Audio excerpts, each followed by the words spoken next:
Tonight, the story is not just about a crash. It is about a chain of questions that still has no final answer.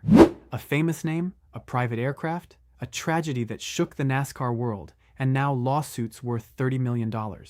But here is the part that keeps pulling people back into this story. The investigation is still not over, and the most important question of all remains unanswered. Was this a heartbreaking accident no one could stop, or were there warning signs that should have never been ignored? What began as a devastating loss for the racing community has now become a legal battle with enormous consequences. Former NASCAR star Greg Biffle, a driver respected for his toughness, his success, and his place in American motorsports, died in a 2025 plane crash along with 6 other people. In the months since that disaster, grief has slowly turned into scrutiny, and scrutiny has now turned into formal claims filed in court. According to multiple reports, 2 wrongful death lawsuits have now been filed against Biffle's estate, each seeking $15 million, bringing the total to $30 million. And at the center of those claims is one explosive allegation, that the aircraft may not have been properly maintained. That accusation has changed the conversation completely, because when a crash first happens, most people focus on the shock, the fire, the emergency response, and the immediate loss of life. But later, when investigators begin reviewing technical records, cockpit details, flight history, and legal responsibility, a second story begins to emerge. And in this case, that second story is what now has the NASCAR community, aviation observers, and legal analysts watching very closely. The lawsuits were reportedly filed on behalf of the estates of Dennis Dutton and Jack Dutton, the father and son who were connected to the flight crew during the fatal trip. Together, those lawsuits claim that Greg Biffle, as the owner of the aircraft, had responsibility for making sure the plane was kept in an airworthy condition. Court filings, as described in news coverage, allege failures related to maintenance, inspection, and the overall condition of the aircraft. The complaints also raise questions about whether the plane had a properly qualified crew setup for that flight. These are allegations, not final conclusions, but they are serious enough to shift this case from mourning into a high-stakes legal dispute, and that is where the suspense in this story truly begins. Because the public now knows there were reported technical problems before the crash, but the public still does not know the final cause. Federal investigators have already said the aircraft experienced instrument-related issues. Early reporting on the investigation indicated that the plane had problems involving flight instruments, including incorrect altimeter readings, and that the crew was attempting to return toward the airport. In the last moments of the flight, something was clearly going wrong.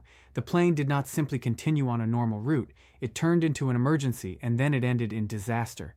But whether that emergency was caused by maintenance failure, crew qualification issues, a chain of cockpit confusion, or some combination of factors is something the final report has not yet answered. That uncertainty matters because in aviation cases, timing, responsibility, and technical evidence are everything. A lawsuit can allege negligence, but investigators must still determine what actually happened in the sky. That is why this story remains so powerful and so unsettling. The legal case is moving forward even while the full investigative picture is still being assembled. In other words, the courtroom pressure is rising before the final official explanation has arrived, and that creates a tension that is impossible to ignore. For many fans, Greg Biffle was not just another former driver. He was a major NASCAR figure, a competitor who built a reputation across all 3 of NASCAR's top national series and won more than 50 races in total, including 19 at the Cup level. He was a recognizable name, a respected presence, and for many longtime followers of the sport, someone tied to a particular era of stock car racing. That is one reason this case has produced such a strong emotional response. When someone with that history is suddenly gone in such a violent and public way, the story does not stay inside aviation circles. It becomes a racing story, a legal story, and a community story all at once. And NASCAR's reaction has only deepened the emotional weight around this case. Reports described large memorial gatherings and a strong outpouring from the racing world after the crash. The loss was felt not as a distant headline, but as a personal blow inside a close and often deeply connected community. NASCAR has long carried a culture in which drivers, crews, executives, and families live through both triumph and tragedy together. So when this crash happened, it immediately became more than a news item. It became a wound inside the sport itself. That is why the legal fight now unfolding is drawing so much attention.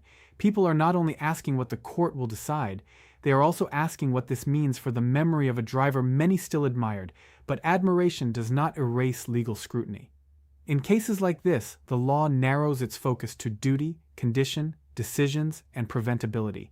The central question becomes brutally simple. Who was responsible for the safety of that aircraft, and was that responsibility fully met? If the plaintiffs can show that required maintenance was neglected, that inspections were insufficient, or that operational decisions left the aircraft without the right level of qualified support, then the lawsuits become much more than symbolic filings. They become a direct attempt to assign financial and legal accountability for a deadly chain of events. At the same time, the defense side of this story will almost certainly depend on one equally important point. The investigation is still incomplete. That is crucial, because until the final findings are released, there is no official last word on what actually caused the crash. A preliminary report can identify problems, but it does not close the case. It can reveal warning signs, but it does not always establish final blame. And that is why the story remains suspended in a space between grief and judgment. The allegations are now public. The damage claims are now public. The debate is now public, but the final answer is not. This is also why discussion across the NASCAR community has become so intense. Some people see the lawsuits as a necessary legal step in a tragedy involving multiple families and irreversible loss. Others are uncomfortable with the idea of a beloved figure's estate being accused before the full investigation is complete. And many are caught somewhere in the middle, acknowledging that sympathy and accountability are not opposites. A person can be mourned and still become the focus of serious legal claims. A tragedy can be heartbreaking and still require hard questions. In fact, in cases like this, those hard questions are exactly what the law is designed to force into the open. There is also another reason this story continues to hold attention. It has the structure of an unresolved mystery. A successful public figure dies in a crash. Investigators reveal technical trouble. Lawsuits claim the aircraft was not properly maintained. Questions emerge about crew qualifications. The total damages climb to $30 million. Yet the official investigation is still underway. Every new update adds detail, but not closure. Every new filing increases tension, but not certainty. And until the final report is released, the case will continue to live in that uneasy space where people know enough to worry, but not enough to conclude. So where does that leave this story now? It leaves it at a turning point. The emotional phase is no longer the only phase. The legal phase is here. The allegations are documented, the claims are significant, the names involved carry national recognition. And because Greg Biffle was such a known figure in motorsports, every development travels quickly through racing media, fan communities, and mainstream news alike.